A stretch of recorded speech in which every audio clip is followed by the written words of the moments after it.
सर्व चुकीचं आहे ना. अभ्यास कधी करावा? सकाळी 4ला उठलं पाहिजे. इतकं सुंदर वातावरण असते, इतकं सुंदर वातावरण असते. सकाळी उठलं गार पाणी तोंडावर मारायचं पाहिजे. तुम्हाला आयुष्यात काही बनायचं असेल तर, कलेक्टर, न्यायाधीश, IPS अधिकारी बनायचं असेल तर तुम्ही आजपासून कुणगाड बांधली पाहिजे. सकाळी रात्रीला तुम्ही 9ला 9:30ला झोपलं पाहिजे. 10 पर्यंत झोपलं पाहिजे. आणि 10 वाजता झोपलं की रात्री 4ला उठलं पाहिजे. उठून तर बघा, ते सौंदर्य तर बघा. सकाळी 4ला उठलं तर गार पाणी तोंडावर मारलं पाहिजे, डोळ्यावर मारलं. जेव्हा तुम्ही तोंडावर पाणी मारणार, फ्रेश होणार आणि त्याच गुणगुणीमध्ये पुस्तक घेऊन बसायचं. झोपून वाचायचं नाही. बऱ्याचशा लोकांना असं झोपून वाचायची सवय आहे. मग झोपता झोपता डोळे लागतात, झोपून जाते. कधी झोप लागली कळतच नाही, दिवस निघतो. पण तसं नाही. आपल्या याच्यावर चेअरवर बसून टेबलवर पुस्तक ठेवून चांगल्या मूडमध्ये जे गाणं तुम्हाला आवडत असेल, जे तुम्हाला आवडत असेल ते गुणगुणा आणि अभ्यासाला बसा. सकाळी 2 तास अभ्यास करा. 4, 5 आणि 6. 3 तास म्हणत नाही मी, 2 तास म्हणू लागले. 2 तास अभ्यास तुमच्या पूर्ण दिवसभराचा कस्तार निघून जातो. आणि अभ्यास केल्यानंतर जे तुम्ही वाचलंय पुस्तक बंद करायचं आणि काम करताना, भांडे घासताना, झाडून काढताना, कपडे धुताना, गप्पा मारताना, कपडे अंगात घालताना, फ्रेश होताना, जे जे काही काम करता तेव्हा मी काय अभ्यास केला ते आठवायचं आहे. त्याला म्हणतात स्टडी, अध्ययन. त्याला काय म्हणतात? शिकणे, स्मरण करणे, आठवणे. म्हणजे तुम्ही काम जरी करत असाल तर मी सकाळी काय शिकले ते आठवा तुम्ही. आपल्या डोक्यात दुसरंच काहीतरी येते, आपण शिकलो ते डोक्यात येत नाही.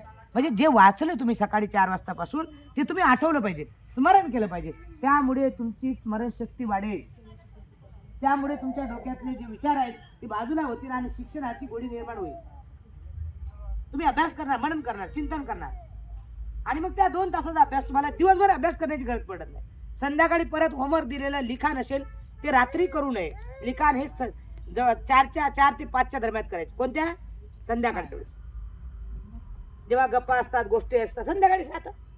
आता जे 4 ते 5 सकाळच्या नाही, संध्याकाळच्या वेळेस जे रिकामा फावला वेळ असेल तेव्हा पुस्तक होईल, लिखाण सांगितलं असेल, काही आकृती काढायला सांगितली असेल, काही गणित सोडायचे असेल तर ते संध्याकाळचे 4 ते 5 ते 7, 8 वाजेपर्यंत करायचे. आणि पाठांतर करायचं असेल तर रात्री 4ला उठूनच करायचे. पाठांतर करताना आणखी दुसरी सिस्टीम अशी आहे की पाठ करत असताना आपण एक नोटबुक करायचं, रफ नोटबुक करायचं आणि ते रफ नोटबुक आपण त्याला फक्त ते मुखगत केलेलंच लिहायचं. त्याच्यात मी आज काय पाठांतर केलं, मग इंग्लिश केलं, हिंदी केलं, मराठी केलं, गणित केलं, इंग्रजी केलं, भूगोल केला, इतिहास केला, जे काय केलं असेल एक एक विषयाचे एक एक असं कप्पे मारायचे. त्याचे असं जाड नोटबुक रफ भेटते, त्याचे हे करायचे. आणि मला मुखगत मी काय पाठ केलं, आज मी काय पाठ केलं ते लिहून घ्यायचं. आपण पुस्तकात न बघता तुम्ही जेवढे म्हणतात तेवढे मार्ग तुम्हाला 99% मार्क मिळतील. तुम्हाला कॉफी करण्याची गरज पडणार नाही. तुम्हाला कोणाला कॉफी दे अशी वाट बघायची गरज पडणार नाही.